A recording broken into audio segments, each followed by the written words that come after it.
Okay, welcome to Midnight Monday. It's a new series where I'm gonna be reacting. I'm sorry, I knocked my water bottle over. But I'm gonna be reacting to some scary animated stories that were sent in by my friends. Alright. First story, six. Well, there's six. Six Home Alone horror story. Animations. Martin Animations. Go subscribe to him right now. Alright, let's get it. First animation. Alright. I grew up in an extremely small rural town in Florida, on a farm. The population of our town was less than 1,000 people. The closest city, Gainesville, Florida, was about an hour away. The nights were pitch black dark because there were no streetlights or light pollution like in the city, except for the light of a million stars. My great-grandfather passed away when I was about 8 years old, leaving my granny heartbroken. Okay. We lived a field away from my great-grandmother, who was about 75 at the time. Wait. Ain't no way, bro. So, my grandmother is 75, bro. And if this lady dies, hey, that's the end, bro. Unfortunately, Granny had already started getting early Alzheimer's and sometimes didn't act like herself. The family, besides me, decided that it would be best if I moved in with her so that she didn't have to be alone. Oh, no, fam. That's exactly what my mom said, bro. I'm not kidding. I'm not kidding, bro. I am not kidding. In the evenings and at night.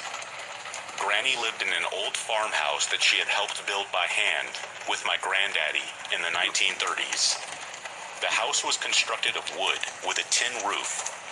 We did have electricity at this time, but no air conditioner or telephone. The front door was wood, and the top half of the door was a glass window pane with a small decorative curtain across the very top, the kind you might see on a kitchen window. Needless to say, anyone could see inside the house as clearly as we could see them. The door lock was the original one, made by my granddaddy. It wasn't really a lock at all. It was a piece of wood nailed to the frame that you turned horizontally when you closed the door, meant to keep someone from pushing the door open. I slept in the room with my granny. Our bedroom was at the very front of the house. Oh, no. Right next That's to the your front first door, mistake. and my bed was pushed directly up to the window that looked out over the front porch and yard. Oh, no. I always felt safe because my family and aunts and uncles lived in the adjacent farms all around us. In 1990, that all changed. I was 10 years old by now. Granny was getting more forgetful, sometimes wandering around the house at night. In the nearby city, something awful had occurred. A man had broken into apartments of several college students in Gainesville, murdered them, and done horrible things to their You're next, boy. Lady. Never mind. bodies. There were no suspects. The police called him the Gainesville Ripper. Rumors spread through the community like wildfire. Some said the killer was dressing up like a cable man or electric man to get people to let him in their door. Fear and anxiety grew daily as the police had no leads. My dad decided it was time to teach me how to use our family weapon, just in case. Dad took me out in the woods, and I practiced. What? A 10-year-old using a gun? Oh, yeah. Alright. Alright. Okay, first, that's all, folks. But anyway, what? How? Why you gonna let your kid just use a gun and you're in the house? Crazy, boy.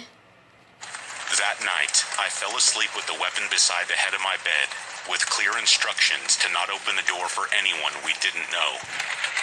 As a 10-year-old, I felt like this was a pretty big responsibility, and my anxiety kept me from sleeping much those next few nights. What if you accidentally They threw the chicken with reassured your me head, that bro? I would never have to That's use the crazy. weapon, but better to be safe than sorry.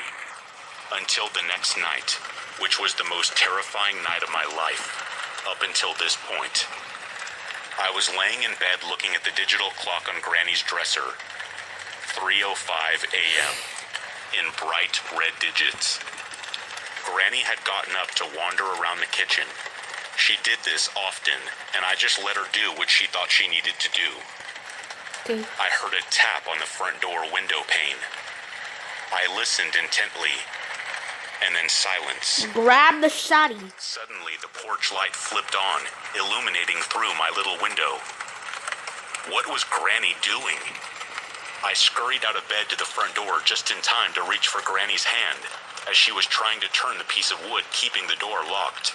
At the same time, I looked out the window, my eyes meeting the eyes of a strange man standing there. The porch light was behind him, and I couldn't Just shoot see the his face glass. very well. Shoot His the hair was glass. long and unkempt. I did not know him. He jiggled the handle and pushed hard on the door with all his weight. I was terrified, and I excitedly screamed at Granny, asking what she was doing. She told me Granddaddy was at the door. She sometimes thought Granddaddy was still alive. There was no convincing her it wasn't him. With the man pushing furiously against the door, I had to drag Granny with both hands into the bedroom so I could reach the weapon without giving her a chance to open the door. I grabbed the weapon and ran into the living room, aiming directly at the front door, my finger on the trigger. The stranger was gone.